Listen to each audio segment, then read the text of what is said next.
Bwana, ligi kuu ya NBC Premier League imeendelea kushika kasi huku ushindani wa kuwania kiatu cha ufungaji bora ukizidi kuwa mkubwa kadri msimu unavyoendelea. Hawa ndio vinara wa mabao kuanzia nafasi ya 10 mpaka kinara wa ufungaji. Nafasi ya 10 inakamatwa na Chukunonywe Abbas, mshambuliaji wa Fountain Gate. Chukunonywe Abbas ni miongoni mwa wachezaji waliotoa surprise msimu huu. Baada ya kufunga mabao 5, ameonyesha uwezo mkubwa wa kutumia nafasi chache anazopata na kusaidia timu yake kupata pointi muhimu katika mechi mbalimbali. Nafasi ya 9 inakamatwa na Selemani Mwalimu, nyota wa Simba Sports Club. Selemani Mwalimu ameendelea kuwa tegemeo muhimu katika safu ya ushambuliaji ya timu hiyo, akiwa tayari na mabao 6.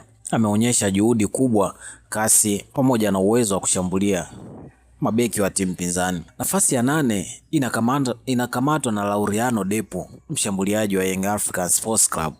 Ameendelea kuzoea mazingira ya ligi kuu Tanzania kwa haraka baada ya kufunga mabao 6. Uwezo wake wa kutumia nafasi chache kufunga umeifanya safu ya ushambuliaji ya Yanga kuwa hatari zaidi. Nafasi ya 7 inakamatwa na Mudathir Yahya, kiungo wa Yanga. Mudathir Yahya ameendelea kuwa na mchango mkubwa ndani ya kikosi hicho, akiwa amefunga mabao 7. Ameonyesha uwezo mkubwa wa kucheza na box to box huku akisaidia timu yake katika ushambuliaji na ulinzi. Nafasi ya 6 inakamatwa na Salehe Karabaka, mchezaji wa JKT Tanzania. Salehe Karabaka ni miongoni mwa washambuliaji waliokuwa na msimu mzuri mpaka sasa, akiwa na mabao 7.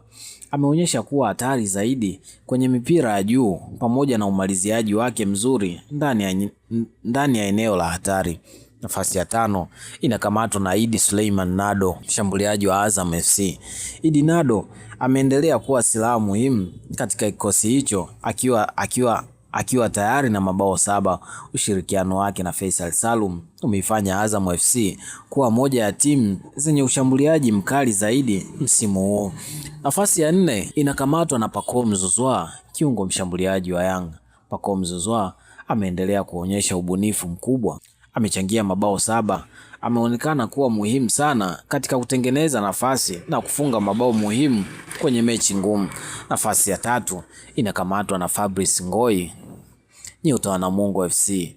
Fabrice Ngoi amekuwa mmoja wa wachezaji waliovutia wengi msimu huu baada ya kufikisha mabao 8. Kasi yake, nguvu pamoja na utulivu mbele ya lango imemfanya kuwa tishio kwa mabeki wengi wa ligi. Nafasi ya 2 inakamatwa na mwana wa mfalme Prince Dube, mshambuliaji wa Young Africans Sports Club. Dube ameendelea kuwa moto msimu huu akiwa tayari na mabao 9. Dube ameonyesha uwezo wa kumalizia nafasi pamoja na kuisaidia timu yake kupata ushindi muhimu katika mechi nyingi. Na nafasi ya kwanza, unajua inakamatwa na nani? Na huyu si mwingine, ni fundi wa ball Faisal Salum Abdallah, kinara wa mabao mpaka sasa. Ni kiungo mshambuliaji wa Azam FC. Faisal Salum mwenye mabao 10. Faisal ameendelea kuonyesha kiwango cha juu kupitia mashuti ya mbali, pasi za mwisho na uwezo mkubwa wa kufunga licha ya kucheza nafasi ya kiungo. Usisahau kulike, kushare na kusubscribe ili kuendelea kupata habari na matukio mbalimbali ya kimichezo.